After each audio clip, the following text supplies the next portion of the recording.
So, naparito tayo, no? None other than to give Him praise, no? To give Him glory, and to listen to His Word. Sino dito excited na? Amen! Amen, no? Palakpakan natin ang Diyos! Hallelujah! Kaya nga Sunday celebration, no? Ang ating tema, no? Every Sunday, it's a celebration, it's a thanksgiving to God, no? At yung nakaraan nating topic, ano yun mga kapatid? Assume responsibility, no? Katulad din nung testimony ni Ate Camillo at kayo din nung kay Ate Jaira, no?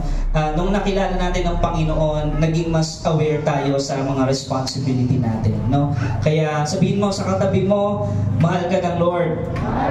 Ayan, no? And He wants to bless you. He wants to mature you for you to become more responsible sa lahat ng mga bagay na ibinigay niya sa atin. At di natin mapagtagalin, ang title nito mga kapatid is Honor God, Do Not Steal. Isa pa, basahin natin. 1, 2, 3, go! Honor God, do not steal. Yan. Now, honor God and do not steal. Sino dito yung guilty ng stealing? Pagnanakaw. Ayan. Siguro, no, syempre, hindi naman ganoon yung pagkatao natin, no? Pero titignan natin sa Bible ngayon kung talaga bang guilty or not guilty. Ayan. No, yan po yung sinasabi sa atin ng Biblia. No, minsan kasi akala natin hindi natin nagagawa, pero nagagawa pala natin. Akala natin, basta umattend na ako, na-honor ko na ang Panginoon nun, pero hindi pa pala. Amen? Mga kapatid, no? Minsan akala natin, sapat na, okay na yun, basta okay na yun, pero hindi pa pala. Kaya nga, one of the 10 commandments, sabi doon, thou shall not steal, or do not steal. No? At sino dito yung mga nakaraang buhay niya nakagawa na ng stealing? Yes. No, yung ginawa mo yung lapis ng kaklase mo. O yung ball pen niya, no? So, yung mga papel, di ba? Kahit sa opisina, yung kopot ba? Inuuwi, mga ganyan, no? So, na-imagine nyo ba, halimbawa, ang Pilipinas walang batas ng do not steal?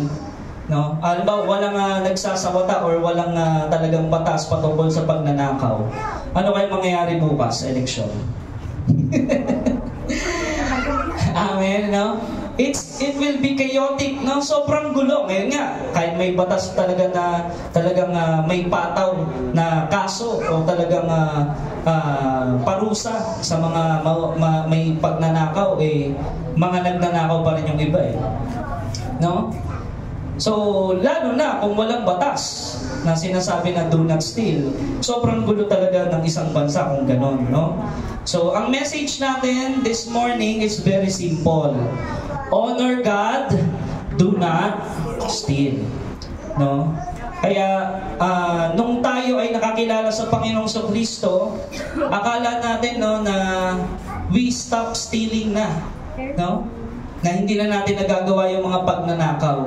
Pero habang nagme-meditate tayo, habang nagde-devotion tayo, habang lumalago tayo sa pananampalataya natin sa Lord, parang nanonotice natin, oo nga, no?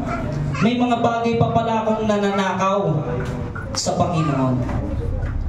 Amen ba mga kapatid? Nakaka-relate ba tayo doon? No?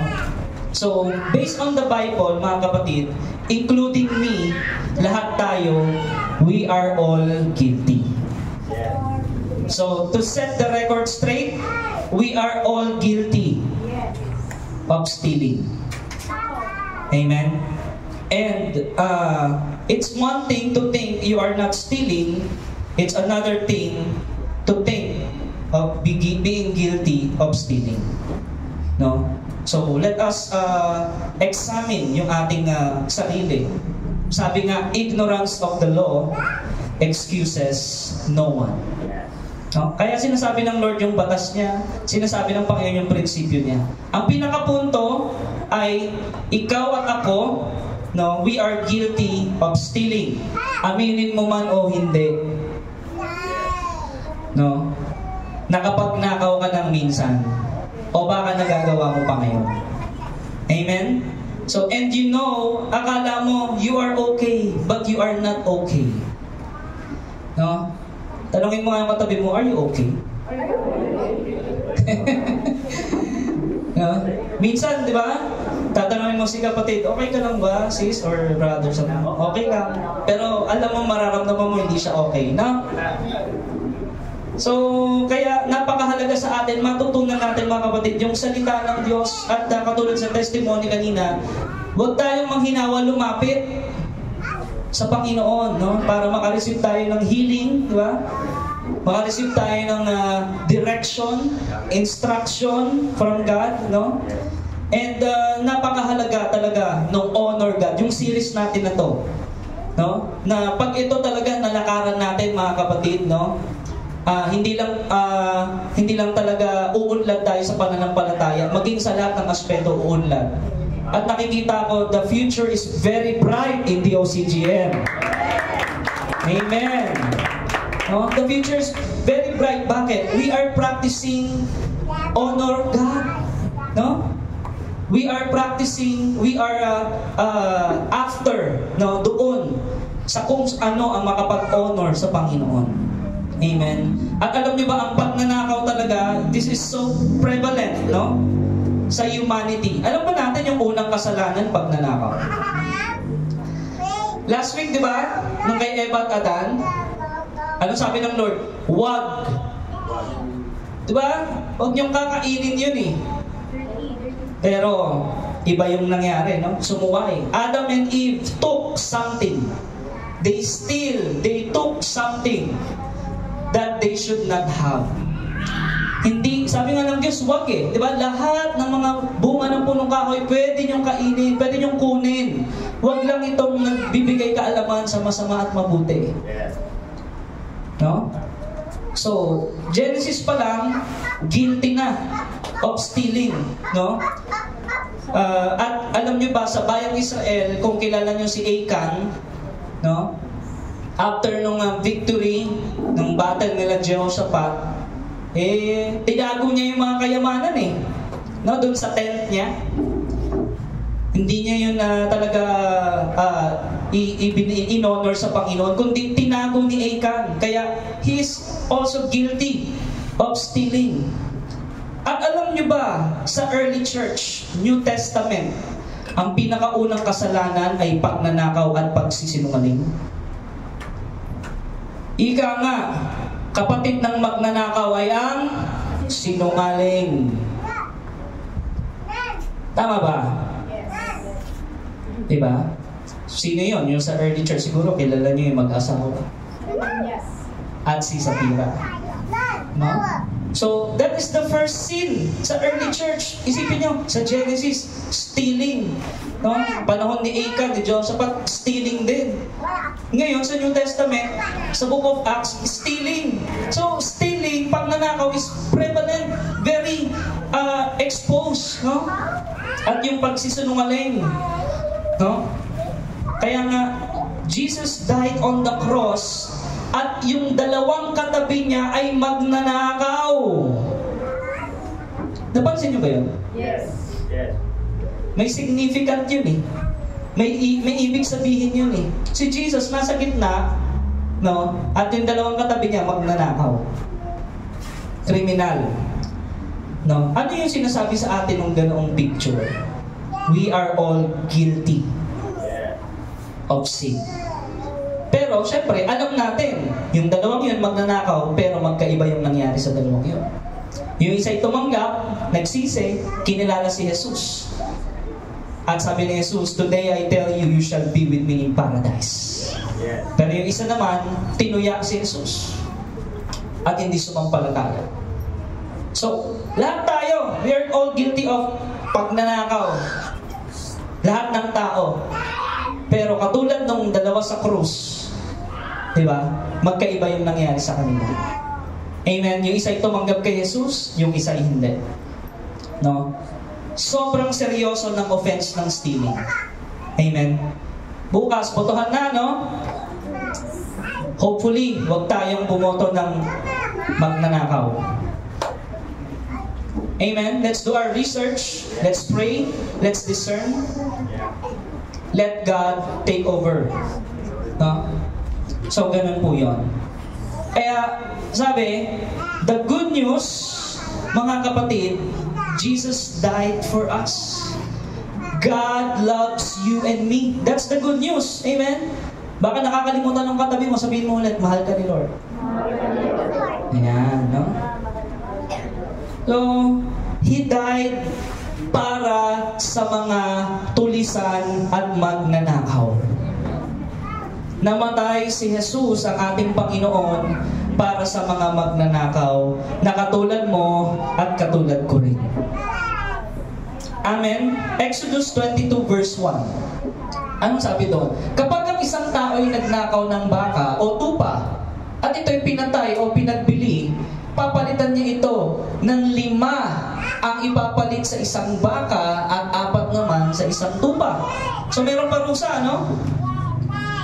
So 1:5. Yung sa tupa naman 1:4. Tama? No? So ganun yung parusa nung panahon na yan. Panahon ng Exodus, no? Panahon ng Israel. In other words, stealing will have to be compensated. Sabihin natin, compensated. Compensate. Kailangan pagbayaran mo yun ng makailang ulit. No?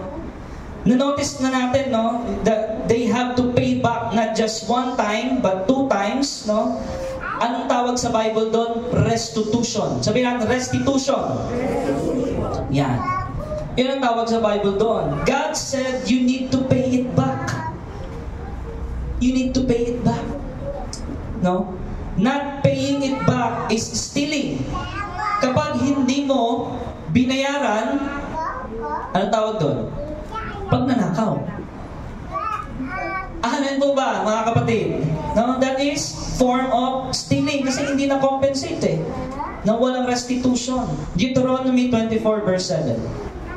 Sino mang dumukot sa kapwa niya Israelita upang alipinin o ipagbili ay dapat patayin. Grabe, no? Grabe yung parusa. Sa ganoong paraan, ninyo aalisin ang kasamaang tulad nito. So, napakaseryoso ng pagnanakaw, no? Paano kaya kung may ganyan sa Pilipinas, no? Sino mang mahuli, mangurap, death penalty agad. Oh. Siguro mababawas-bawasan ang korupsyon. Ganun po ang batas ng panahon ng Old Testament, no? So, stealing was very prevalent on those days. But God gives His people amazing law. No, binigay niya yung 10 Commandments. By the way, is 10 Commandments relevant in our time? Yes or no? Yes. It is still relevant. Kaya nga natin pinag-aaralan to eh. Because it's all about honor God. Amen. Amen po mga kapatid. It is a principle, a way of life. No? Hindi natin sasabihin, ay hindi na dapat yung 10 Commandments, so magnanakaw na. No? So it is still relevant, no? The 10 Commandments which has the highest form of ethics. Sabihin natin ethics. No? Narinig na natin yan, di ba? May church ethics, work ethics, sa company, sa school, di ba? At ano yung mas naging basihan? Eh di yung batas ng Diyos. Paano natin nalaman na masama yung magnakaw? Eh sinabi sa 10 Commandments. Tama po ba? So it is relevant, it is still relevant in our time, mga kapatid. If you don't know the Lord, hindi mo siya mamahalin. Kung hindi mo kilala ang Panginoon, hindi mo siya mamahalin. At hindi mo siya kilala, hindi mo siya pagkakatiwalaan. Sino yung titiwala sa Lord dito? Amen. Naniniwala ako, mga kapatid, na habang tayo nabubuhay, dapat tayong magtiwala sa Diyos. Huwag mawala sa atin yun. Huwag masunod yung sarili natin. Amen. And you will never want to obey the Lord kung hindi ka nagtitiwala sa Kanya.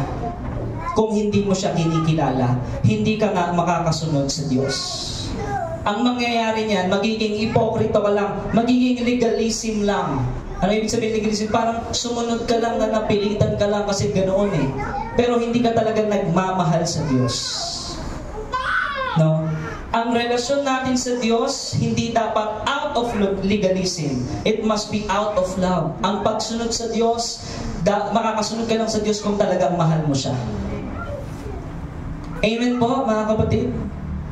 No? Kaya the most important verse no, dito sa Ten Commandments, yung pinakauna commandment. Ano yung pinakaunang commandment?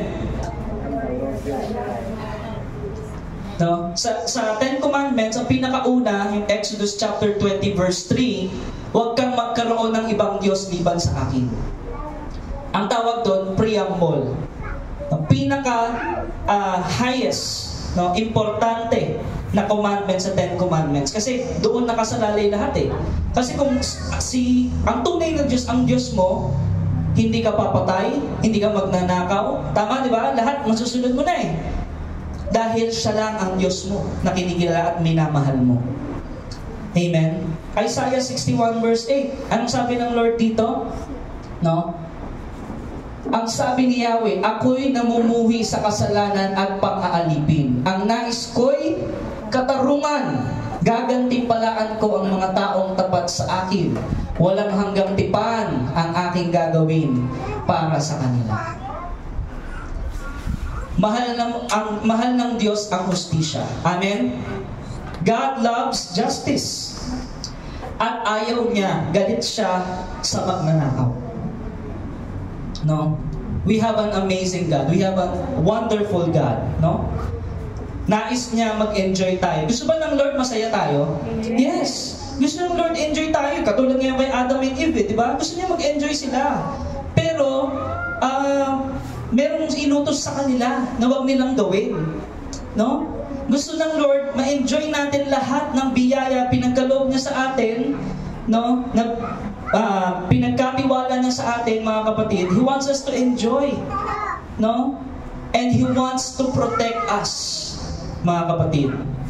Nakita natin sa Biblia, kapag merong tao na nagnakaw, merong consequences. You are free to choose, but you are not free to choose the consequences. Amen? Malaya kang makapamili kung anong choice mo. Pero yung consequences, hindi ka makakapamili nun. What you sow is what you reap. Amen? Siguro iniisip nyo yung pagnanakaw parang small thing lang or maliit na bagay lang yun. No? Ang pagnanakaw po, mga kapatid, galit po dyan ng Diyos. No? And it affects our nation. No? Kapag ang isang nakaupo o mga liderato sa gobyerno ay puros magnanakaw. Nakaka-apekto ba yun sa isang bansa kapag magnanakaw yung mga leader? Yes. Kaya sabihin mo sa katabi mo, vote wisely.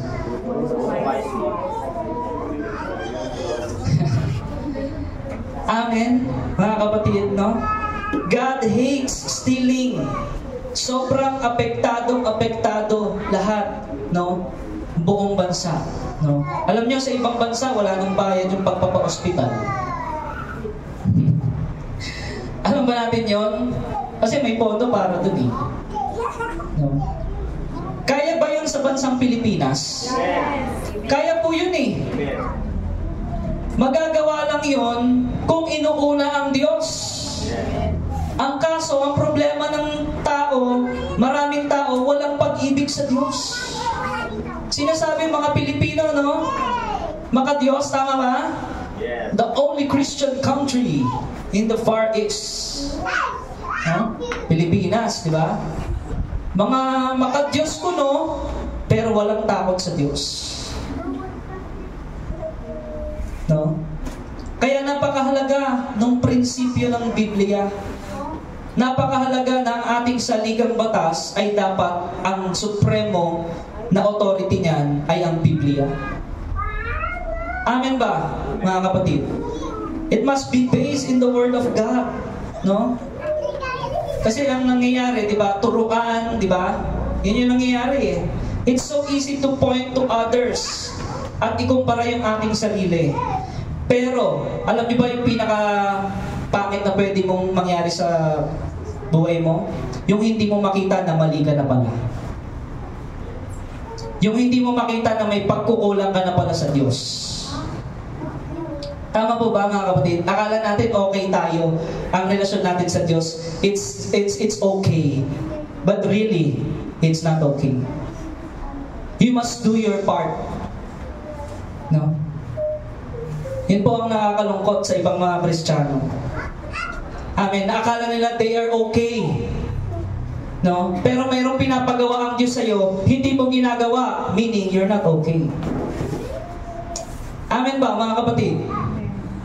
Ganun po ang nangyayari. Sa bansang Israel, sa New Testament, ganun po yung nangyayari.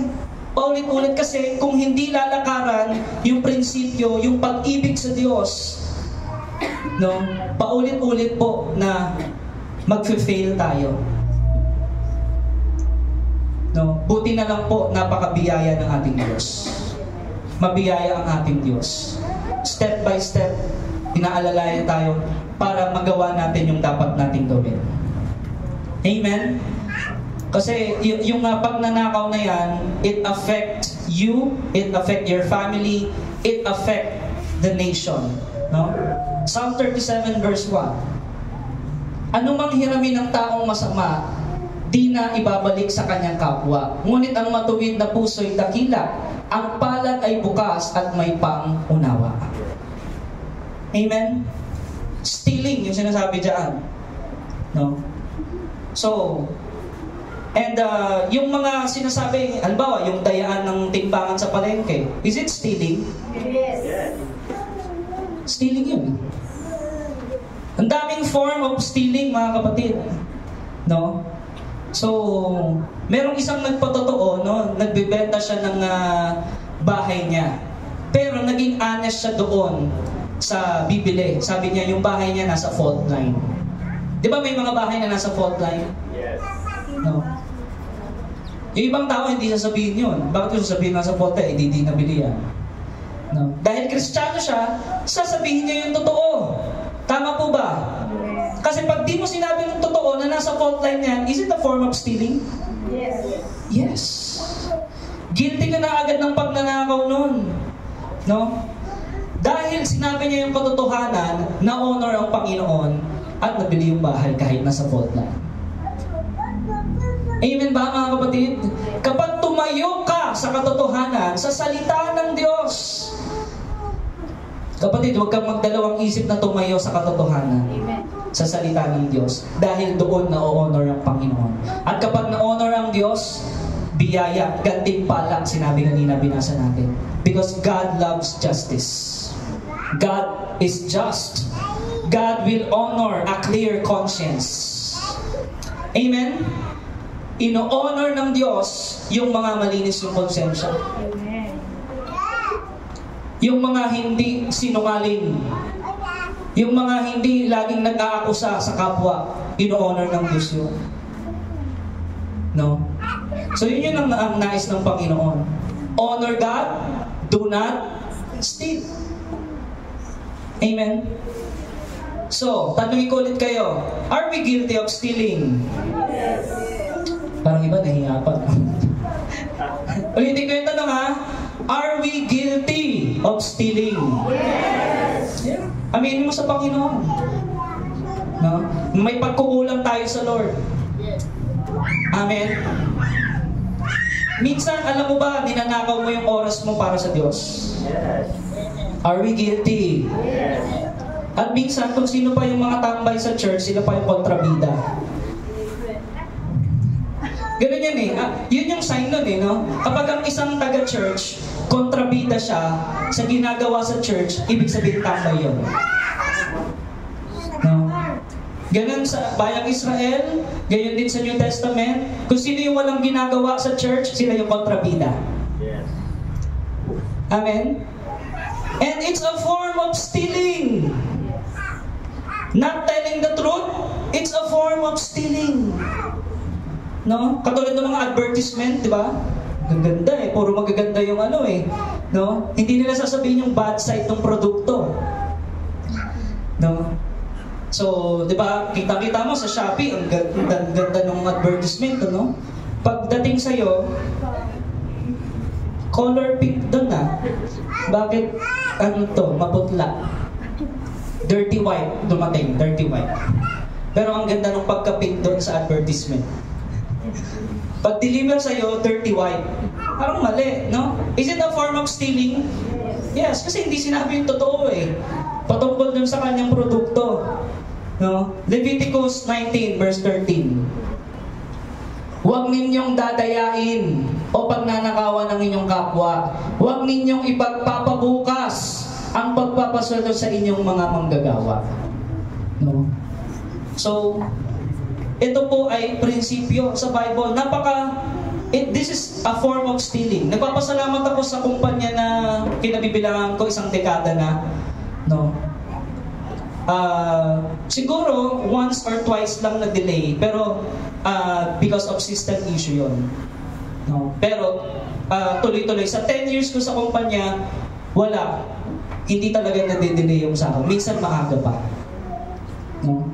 So kaya nagtagal ako. Siguro kung laging delay, siguro hindi ako naka 10 years, no? Tama ba yun, mga kapatid? No? So kaya that's a form of stealing, no? What about kapag nandun ka sa trabaho, no? O kapag empleyado ka, no? Nagtatrabaho ka. Tapos naka-time in ka na, no? Inuna mo yung makeup. Inuna mo yung eyelashes. Diba? Is it form of stealing? Yes. Oras ng trabaho, hindi ka nagtatrabaho. Is it a form of stealing? Yes. Ayan.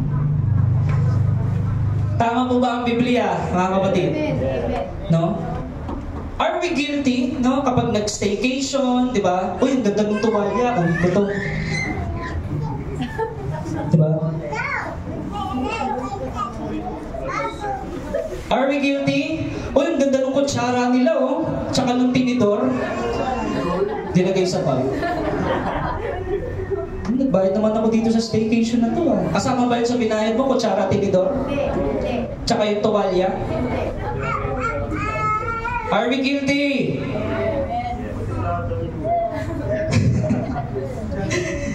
No? Tapos pagbukas ng bag, ang daming kutsara. Kompleto na. Diba? Tapos, kapag, halimbawa, pumunta sa mga fast food, diba? Ayan. Iba't ibang klaseng tissue to, ah. May KFC, Jollibee, McDo. Ano nangyari yun? Eh, sa Chowking tayo kumain. No? Are we guilty? Amen. No? Binigyan tayo ng Lord ng standard. Sabihin natin standard. Matthew 7:12. Gawin ninyo sa inyong kapwa ang nais ninyong gawin nila sa inyo. Ito ang buod ng kautusan at ng mga isinulat ng mga propeta. Do unto others what you want them to do unto you. Amen? Pinaliktad yan, no, yung kay Confucius. Do not do unto others what you do not want them to do unto you. May not, no? Pero sa Panginoon, do. Ang pinagkaiba ng dalawa? Sabi ng iba, parehas daw. Hindi parehas yun. Hindi magkapareho yun. Ang pinagkaiba dun sa Panginoong sa Kristo, meron kang initiative. Pag sinabing do, may gagawin ka. Amen po, mga kapatid. Sino gusto dito pagpalain? Amen. Aba, edi maging pagpapala ka sa kapwa mo. Amen. Huwag mong siraan, huwag mong akusahan, huwag ka maging perwisyo. Pagpapalain ka rin ng Lord. Tama po ba? Amen. Amen? Ganun yun, no? Do unto others what you want them to do unto you. Sa ibang salita, what goes around comes around. Diba? Yun yung nga narinig ngayon, eh, no? So, alam niyo ba merong word na stealing of emotion? Pagnanakaw ng emosyon. Yung iba nang gagaslight.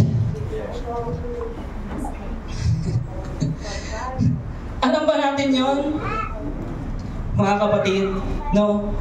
Nangongonsensya na hindi naman dapat. Do we know there are such thing as stealing of emotion? Dapat malakas ang discernment ng mga Kristiyano kung minamanipula ka na ng tao. And actually, it is a form of witchcraft. No? 2 Samuel chapter 15, verse 2 to 4. Maaga siyang bumabangon tuwing umaga at tumatayo sa tabi ng daang papasok sa lungsod. Ang bawat pupunta roon na may dalang usapin para isang guni sa hari ay tinatanong niya kung taga saan. Kapag sinabi ng tinanong ang kanyang liping pinagmulan, sinasabi agad ni Absalom, may katwiran ka sa usapin mo, kaya lang walang inilagay ang hari na mag-aasikaso sa iyo. Nagdadahilan, no? Kaso wala eh. Diba? Okay yung gusto mong i-inquire, no? Kaso wala, no? Walang inilagay ang hari na mag-aasikaso sa iyo. Sa verse 4, sabi niya, dinaragdag pa niya ang ganito, kung ako sana'y isang hukom ng bansa, tatanggapin ko ang bawat kasong dadalhin sa akin ng sinuman at bibigyan ko siya ng katarungan. Ang bawat lumapit upang magbigay galang sa kanya ay agad niyang hinahawakan at hinahagkan. Ganito ang laging ginagawa ni Absalom sa mga Israelitang humihingi ng katarungan sa hari. Kaya nakuha niya ang loob ng mga ito. Grabe si Absalom, no? So, ano yun eh? Talagang hindi, or stealing of emotion. At actually, nakakalungkot, merong mga magulang, no? Nakita ko, I've seen parents compete for the affection of their children. Amen? May mga ganong magulang eh. Nakikipagkompetensya para sa affection ng kanilang mga anak. They manipulate their children to gain affection. Ayan. Ang tawag dyan, stealing of emotion. No? May mga ganoon eh. Alam nyo, may mga empleyado, syempre sa tagal ko na din trabaho, no? At humahawak ako rin ng tao. Alam mo kung sino yung sip-sip at sa hindi eh. Alam mo kung sino yung totoo o sip-sip lang. Amen ba, mga kapatid? No? At yung, alam mo paano malalaman yung sip-sip? Kapag sinisiraan niya yung katrabaho niya. Yes. Sip-sip yun. Diba? Anong tawag doon? Stealing of emotion. Nakakalungkot, may mga ganyan sa Christian community, no? Sisiraan yung ibang pastor. Ay, ganyan yung SOG na yan. Ay, ganyan yung G12 na yan. Ay, ganyan yan, Baptist yan eh. Are we guilty? Hindi ganun, mga kapatid. That is a form of stealing. Amen ba? No? Kaya, napakadaming form ng stealing. When you criticize somebody at chinismis mo, hindi naman totoo, wala kang ebidensya, that is stealing. Tama po ba? Dapat may pruweba. Hindi puro salita lang. Amen po ba? Yan ang inaaral sa atin ng Panginoon para yung buhay mo ay kalugod-lugod at honor to God. Amen po, mga kapatid. Kaya sinasabi, ingat tayo, no? Sa pag-gossip, may aral ang Bible dyan, sa criticizing, no? Because you are basically stealing their character. Yung taong yon, hindi naman siya ganun, hindi mo naman siya ganun kakilala, sinisiraan mo. You are stealing their character. Para lang makuha yung loob ng taong kausap mo, sisira ka ng ibang tao. Anong tawag doon? Stealing of emotion. Amen ba? Are we learning? Yes. Kasi minsan akala natin okay lang eh. No? Minsan akala natin hindi yun form ng stealing, pero stealing pala yun sa Bible. No? So, So far, so good? Amen. So far, are we guilty? Amen. Lahat tayo dito. No? Kaya sabi, 1 Thessalonians 4 verse 3. No? Sabi doon, sa 1 Thessalonians chapter 4 verse 3 and 6, purity is the best gift. Sabihin natin, purity. Lalo na, no, sa ating mga kabataan at, di ba, sa mga asawa. Purity is the best gift. Yes, amen. Huwag mong hayaang manakaw. Amen po, mga kapatid. Kasi, sa isang magsingkiro o mag-asawa, kapag may third party na, no? When a third party is involved, anong tawag doon? Stealing. Stealing ba yun? Yes. It steals the heart of the husband. It steals the heart of the wife. No? Yung iba, hindi lang third party. Party. Ang dami eh. Lahat na sila doon magnanakaw. Tama po ba, mga kapatid? Na-realize na natin? No? Sinasabi ng Bible? Kaya mahalaga, no?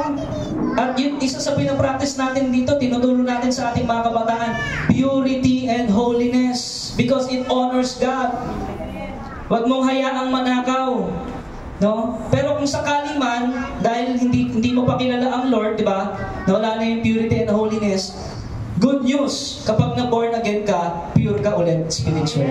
Praise the Lord! Palakpakan natin ang Panginoon. No? Yung tinatawag na restoration, spiritual virgin.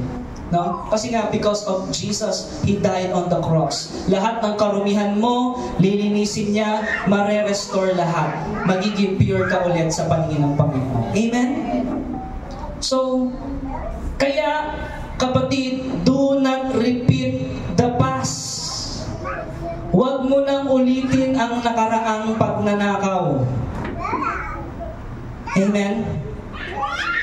Huwag na natin, do not dwell in the past, do not repeat your past. Kung nagkamali ka ng mga desisyon sa nakaraan, yung mga susunod, itama mo na.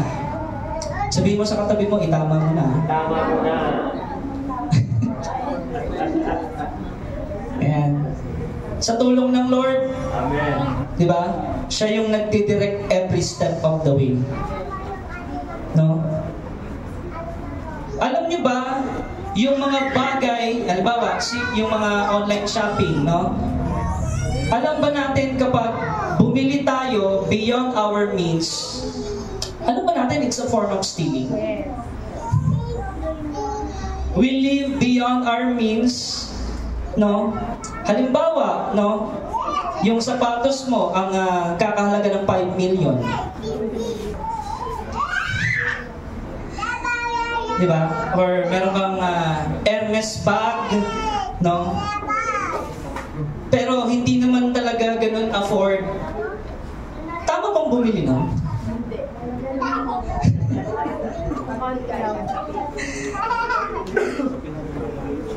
No? Kasi minsan bumibili tayo ng mga bagay na hindi natin kailangan. Ulitin ko minsan o madalas, bumibili tayo ng bagay na hindi natin kailangan. Yes. Yeah. Bumibili ka lang nun kasi gusto mo lang. Ano, para i-impress yung ibang taong ayaw mo?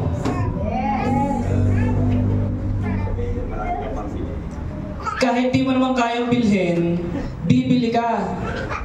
Diba? Para yung mga inis kang tao, ma-impress sila. No? So, kung ang theology talaga, ang prinsipyo ng Biblia, ang susundin natin, we buy what we need. We don't buy what we want. Yun ang tamang theology.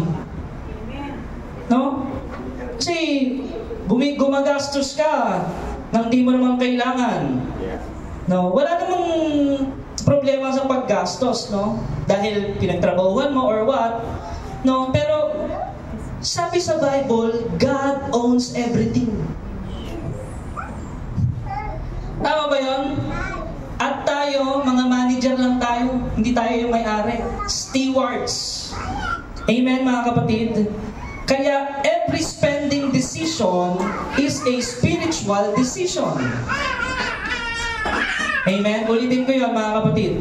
Every spending decision is a spiritual decision. Kung paano ka gumastos, kung saan napupunta ang pera mo, it is a spiritual decision. Amen, mga kapatid. We are not the owner. We are stewards, no? So dapat magkukonsulta ka dun sa may-ari, no? Dun sa salita niya. Kung paano gastusin yung pera mo. Sa mga estudyante, kung paano gastusin yung baon, no? Hindi natin sinasabi yung mga mamahaling bagay ay mali. As long as it has a purpose, katulad, halimbawa, magbi-business. Kung may purpose naman, why not? No, kung bibili ka ng mamahaling mga kalidad na gamit, walang problema doon kung may purpose. Pero kung walang purpose, bakit mo bibilhin?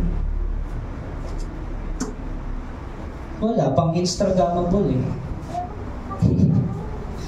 No, pang social media eh. No, ganun kasi yung nagiging desisyon ng iba. Leviticus 19 verse 9 to 11. Basahin natin. No? Sa Leviticus 19 verse 9 to 11, God is saying He cares for the poor. No? May concern ba ang Diyos sa mga taong in need? May mga mahihirap, no? So, you should not glean all your money. Ano yung glean? Huwag mong simutin sa mga walang kakwenta-kwentang bagay. No? At mas karapat dapat nga gamitin mo para sa glory ng Lord. Amen. Amen po. If God commands you to use your money and you disregard the voice of the Holy Spirit, mga kapatid, guilty ka ba ng stealing? Kung sinabi ng Lord, itulong mo to sa church, gawin mo yung part mo sa church, at hindi mo ginawa, magnanakaw ka ba? Yes. Yes. Yes. Yes. Magigrip mo ang Holy Spirit. Yes. Mawawala. No? Yung oil, unti-unti, yung lampara mo, wala ng anointing. Bakit? May pinapagawa ang Lord eh. At madalas sinusubok tayo ng Lord sa pera din eh. Yes. Tama? Yes. No? Kung narinig mo na may command ang Panginoon sa iyo to use your time, your effort, your talents, and your resources, your money, at hindi mo yon sinunod, stealing ang tawag doon. Ninanakawan mo ang Diyos. Mga estudyante, wait kayo sa akin. Hi! Ayan. No? Nilagay kayo ng magulang nyo sa school, o ng guardian nyo sa school. Kapag hindi kayo nag-aral, is it a form of stealing? Yes. Yes. Hindi kayo nag-aral mabuti, nagbulakbol kayo. Diba? Uri ba ng pagnanakaw yun? Yes. Now, ano ang root problem ng stealing na ito? No? So, bilisan natin sa Genesis chapter 3 na. Punta tayo sa Genesis. Ito kasi yung ugat eh. Dapat alam natin kung saan ang galing yun. Genesis chapter 1 to 4. No? Yung fall of man. Di ba? So, natanong na ba natin sa sarili natin, mga kapatid, bakit ang Diyos, no, nilagay niya yung puno na nagkakaalam, nagbibigay alam sa masama at mabuti sa gitna pa. Lord, bakit mo nilagay doon? Natanong na ba natin yun? Bakit kaya nilagay ng Lord doon yun? No? Kasi nga may free will tayo, no? If God did not give us free will, you and I will not be human today, mga kapatid. No, hindi tayo robot na ginawa ng Lord. Binigyan tayo ng free will ng Panginoon. At yung ahas, alam natin, no? Sinabi, dinisip si Eva, no? Sabi, you will not die. You will not surely die, no? So, dininay yung sinabi ng Diyos, dininay yung salita ng Diyos. No? Kaya, yung nangyari talaga sa Genesis, the root problem of stealing is not because you need it, but because you want it. Iba yung needs, iba yung wants. Yes. Amen po mga kapatid. Kaya dun sa Genesis, kaya sila nagkasala dahil sa sariling gusto. Lahat na nga ng pangangailangan binigay na nga ng Diyos Ang sinabi niya lang, huwag yung nasa gitna. Pero ang tigas pa rin ng ulo mo, yung nasa gitna pa talaga yung kinuwanan mo ng bunga. Are we guilty? Diba? Minsan di natin na-realize binigay na ng Lord lahat ng pangangailangan. Pero sinusunod mo pa rin yung gusto mo. Tama? Is it a form of stealing? Yes. Kapatid, yun ang first na kasalanan. Stealing. No? Kaya, when you begin to question the goodness of God, at hindi ka kontento sa binigay ng Diyos sa kung anong panahon ngayon sa buhay mo, you will begin to take things into your hands. At magiging guilty ka ng pagnanakaw. Bakit? Wala kang tiwala sa Lord No? Gusto mo, ikaw yung masunod. It is a form of stealing at pagiging sakim. No? Yung nangyari doon sa Genesis. Sa Psalm 84 verse 11, no? Sinasabi doon, God is a sun, no, or araw, and is a shield. No? Yun yung sinasabi sa Psalm 84 verse 11. No? So, ang ibig sabihin ng araw, He is the provider. Sino yung provider natin? Ang Lord. Kung naniniwala ka na provider mo si Lord, hindi ka magnanakaw. Tama ba yun, mga kapatid? Kung naniniwala ka that, Lord, you are my shield. No? Siya yung magpoprotekta sa iyo. No? Hindi ka magnanakaw. Ang gusto ng Panginoon is yung the best para sa iyo. No? Pero sinasabi ng diablo, sinasabi ng ahas, hindi totoo yun. Gawin mo kung anong gusto mo. YOLO, you only live once. Diba? Gawin mo na kung anong gusto mo. Pakasaya ka. Buhay mo yan Huwag mo pakinggan yung mga leader sa church. Mga paka-elamero talaga yun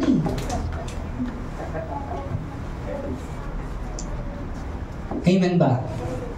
No? Kaya napakahalaga mga kapatid, no? Gusto ng Panginoon yung the best para sa atin. Amen. Huwag natin i-underestimate ang kapangyarihan at kabutihan ng Diyos. Amen? Magtiwala ka sa Kanya. Siya'y mabuti, hindi siya nagbabago. Huwag mong maliitin yun. Don't underestimate His goodness. Don't question His goodness. Amen? Allow God to work in your life. No? Kung oras yon ng pagsubok, magtiwala ka sa Diyos. May oras ng tagumpay, kapatid. Amen. Darating ang oras ng pagsubok, darating ang oras ng tagumpay. Ang pinaka-punto doon, sa lahat ng oras ng buhay mo, nandiyan ang Diyos, magtiwala ka sa Diyos.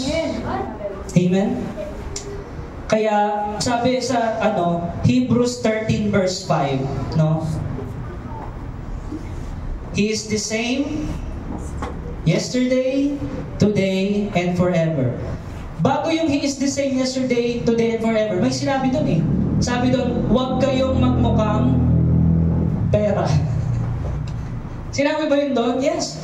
He will never leave you. He will never forsake you. Amen. He is the same yesterday, today, and forever. Yun sinasabi doon. Hebrews 13:5. No? Kaya matuto tayong makontento kung anong meron. Amen. Ang sinasabing contentment, mga kapatid, kung panahon ngayon na yan lang muna, no? Hindi sinasabi ng Lord, huwag ka nang mag-achieve, huwag ka nang mag-aim, huwag ka nang mag-grow. Hindi sinasabi ng Lord yon.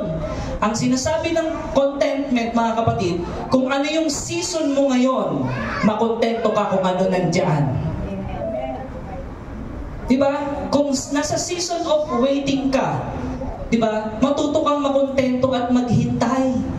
Kasi nasa season of waiting ka eh. Wait upon the Lord. Amen, mga kapatid.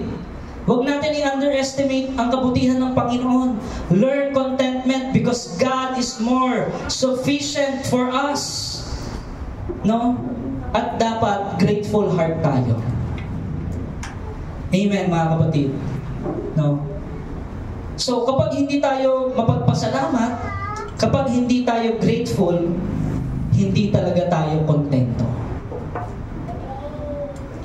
Amen ba, mga kapatid? Nothing will satisfy you, katulad ni Adan at ni Eva. Hindi na nakontento, no? Lahat na nga eh. Ibinigay na eh. Basta't wag lang kakain nung isa lang yun, ha? Ilan ba kasi ng puno? Na alam nyo? No? Baka at least 10. May 10 kayong alam na klase ng puno eh, no? Tama? Pero yung isa doon, sabi ng Lord, wag mong gagalawin yun. Mong kukuha na ng bunga yun. No? Pero ginawa pa rin nila. Kasi nga, they are not contented. Gusto nila nasusunod yung sarili nila. No? They can eat all the fruit. No? Pero wag yung isang puno na yon. Hindi sila masaya. Diba? Binigay na nga ng Lord. Almusal, tanghalian, hapunan, binigay ng Lord, no? Nagreklamo ka ba? Wala bang midnight snack? No? Alam niyo po, ang pagnanakaw, it is a manifestation of discontentment. Kaya nagawa mo yung stealing dahil hindi ka kontento. Amen? At ano yung malalim ng ibig sabihin ng discontentment? Ang malalim na ibig sabihin ng hindi ka kontento dahil hindi ka mapagpasalamat sa Diyos.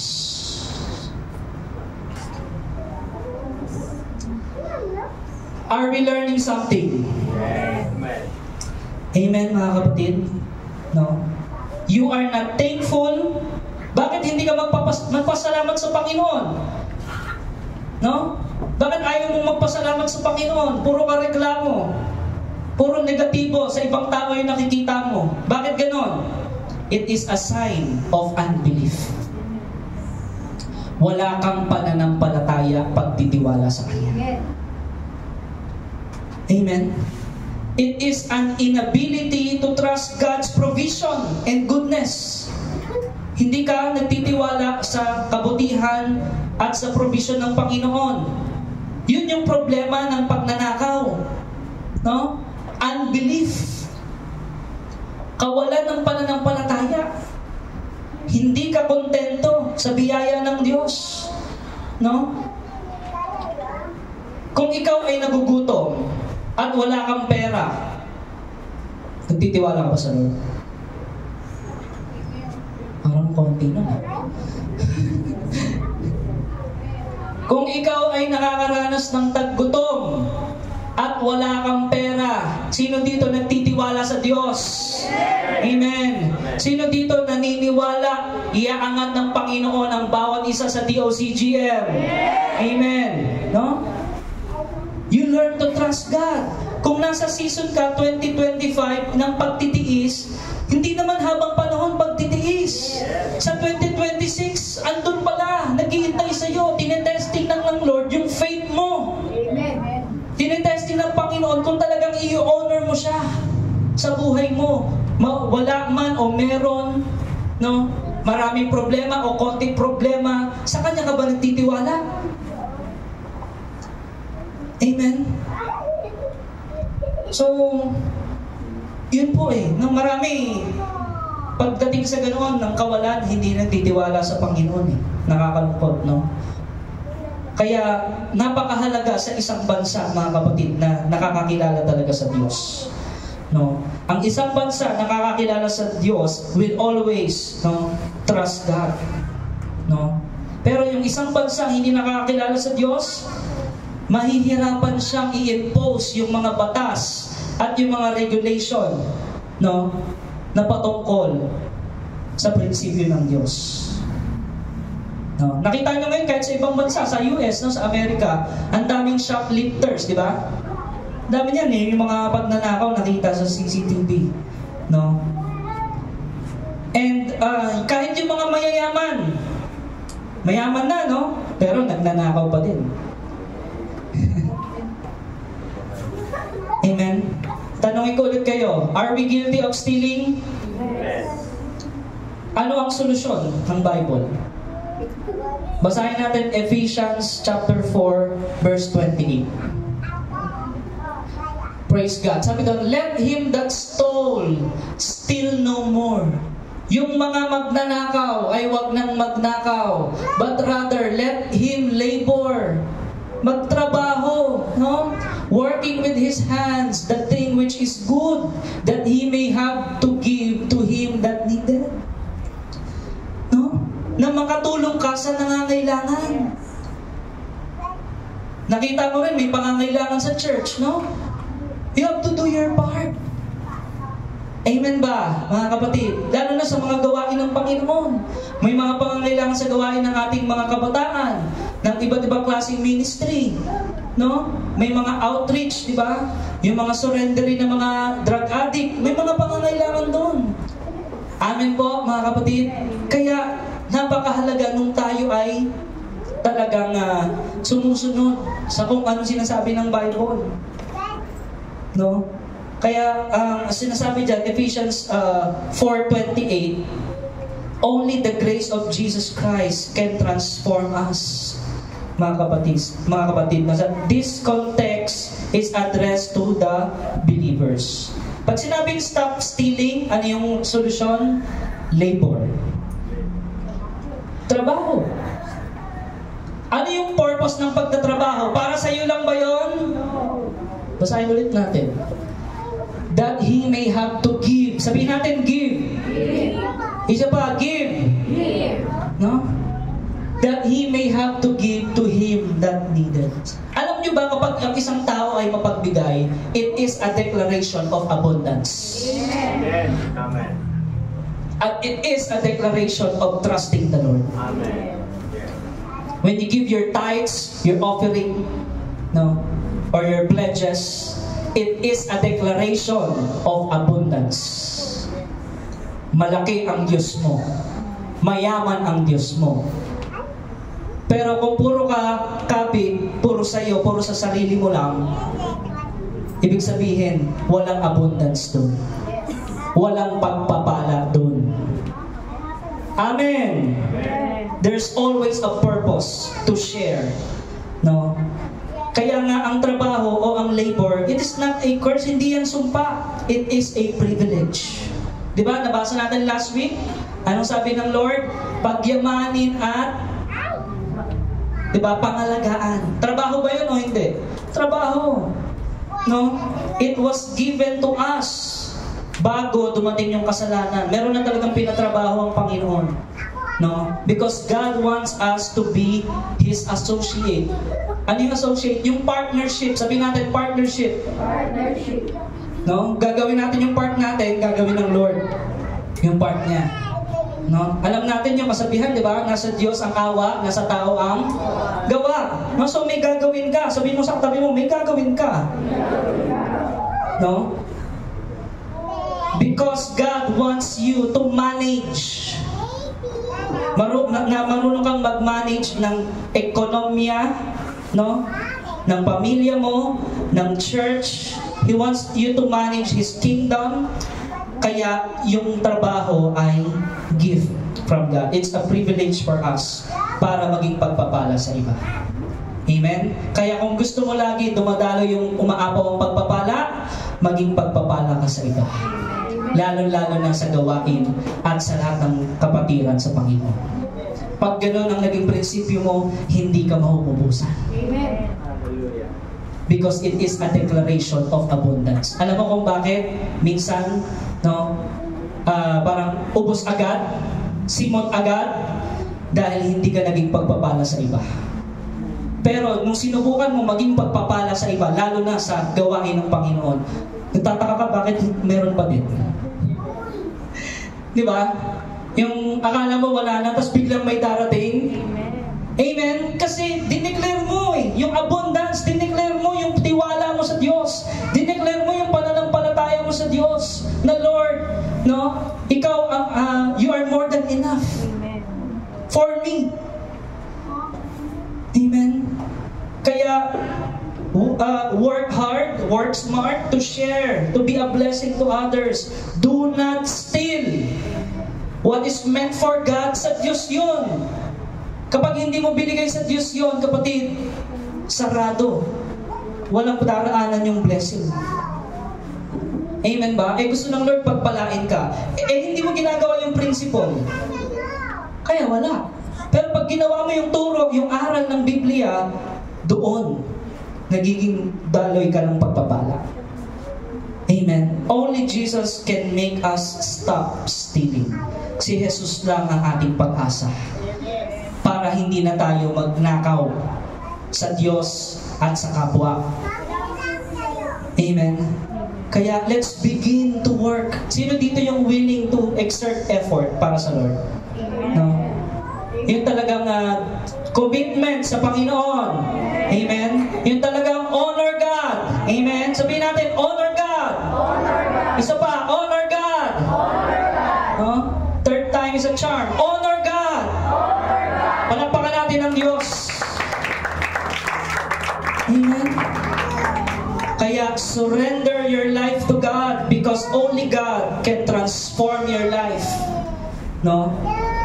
Give your life to Jesus. Yun lang ang tanging pag-asa, kapatid, para hindi na tayo lumakad doon sa kasalanan yun ng pagnanakaw. Amen. I want to invite each and everyone to rise and we will pray, mga kapatid. Salamat sa Diyos, sa kapahayagan, sa pangungusap niya sa umagang ito.